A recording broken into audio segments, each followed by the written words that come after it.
خواهشاتو په زنځیر باندې تړلی ژوندون ډېر ستړی کړی یم دې ستړی وخت کې ستړی ژوندون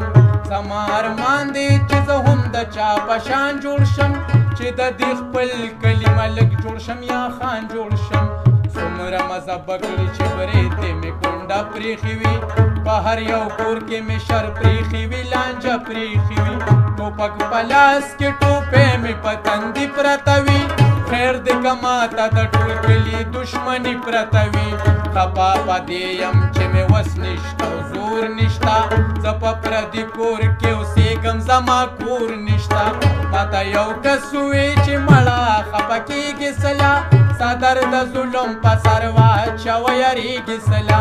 ساده سړیه خلک ځان دپاره څه نه کوي دلته خو هغه سړی ښه دی چې څوک ښه نه کوي بس لږ د ظلم نظریې سره منښته وکړه دین او ایمان پرېږده د ښو خلکو نن غښته وکړه دومره څه وکړه چې ایمان دې په سینه کې خور شي چې دې د ظلم اواز ټوله ښاریه کې خور شي د خپل عزت دپاره ویشتې کوه ستړې کوه په 2 لکه روپۍ خلکو له مړې کوه دا چا ټوپک واخله په کلي کې سړی وله یا د چا پلار وله او یا د چا زوی وله په لاس کې توره د یزید او د شداد ونیسه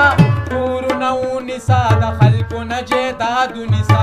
چې ظالمان او قاتلان دې خونړی وګڼي دا کلي خلک به د مشر د جرګې وګڼي بیا په جرګه کې په لکونو مچل کې اخلا مرسډیز ګاډي په بدل کې د ټانګې اخلا